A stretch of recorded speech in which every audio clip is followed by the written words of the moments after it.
in one case, one candidate that I worked with was a working mother who had quit, who had almost like 5-6 years of no work time because she was spending time with her kids, right? Okay.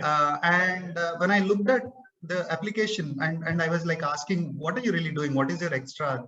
Then we had to drill deep down. It happened that the person basically was contributing to the child's school in kind of helping them understand what different cultures are, right? Or what what their own culture, for example, is, and communicating and enriching the entire class of students that is there. That's a totally different thing, which is not work, not a sport, but it is something related to her own kids. Yes. And the student community in the kids class. So that's like an amazing thing, right? You're trying to kind of bring in a new perspective to students in an international community, and trying to help them understand and appreciate what your culture is, for example. That's like enough leadership. You have persisted, pursued, and you have organized several events phased out in a particular span of time to help them appreciate and understand, right? That is a great example, actually, right? Where you're trying to kind of put an effort to make somebody understand a totally different perspective of things, right? And that means you have the enterprising nature. You are able to communicate. You are able to consistently follow through and organize and see through that people are kind of appreciating what you are. Yeah. That's a great example. So this is like, so there are many such things, right? As in many such examples that I have gone through in my own personal experience as well.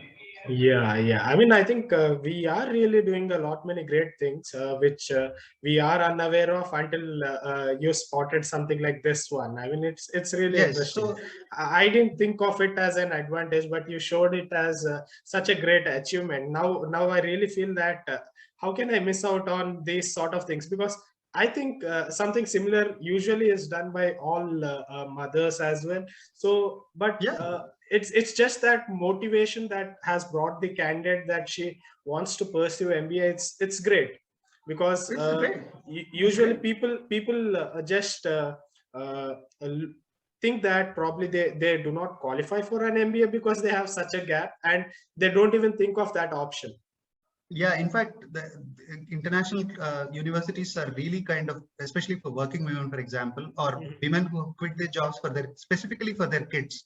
There are many universities which are welcoming for those people who want to go back to academia and to professional life. There are, I can assure you, in all the colleges that I've seen across Canada, and some in the US and some in Europe, all of them have this, coming back to work or coming back to professional life programs that they run within the MBA programs. There is an active club that actually specifically wants, and in fact, this candidate had invites from 3 or 4 very good schools in Canada, and she made it through 2 of them actually. So anyways, so that's the background. So the thing is, I think one of the most important thing that I typically tend to do with candidates is to really have a chat with them, try to understand what they are. One part is like looking at the resume and probably some initial set of answers that they write. But the more important thing is to drill deep down and dig deep down to understand what the candidate is, what their persona is, what are their interests, etc. And we build the application around those interests so that it's a natural flow for them when they talk about it in their interviews as well. It comes out. It comes out that they have been passionate about this. They did something really. So it's important to point out what they were good at. So more often than not, candidates miss out that they are not good at something, or that they did something which they're passionate about it. They miss out on that because they don't place too much importance on that. So the important thing that I have basically done to the candidates that I have helped with is to really have that chat. And the chat sometimes take 2-3 hours to really understand who the candidate is. And that's the quality of time that I tend to spend with the student or the applicant to understand and bring out their, so you have to bring out a character of yourself in that application in some sense. And we have to also remember that the people who are reviewing these applications, sometimes I understand it is an automated review by some computer, which just points out or looks the initial review, right? That you do can be an automated review, which just throws out, very commonly used things away, and just brings out the unique aspects of, and only shortlist those candidates of some unique aspects. So how will it be unique? It will be unique because you are unique in yourself. Yes. So you have to bring out that uniqueness in some way. So that is the most important thing. Yeah. So this really interesting. So I think we are good for today. Basically, I mean, we'll continue this series going forward. I think we have Sure. shared a great information and the insights of the essays, and also what can a particular student highlight about himself. So Yeah.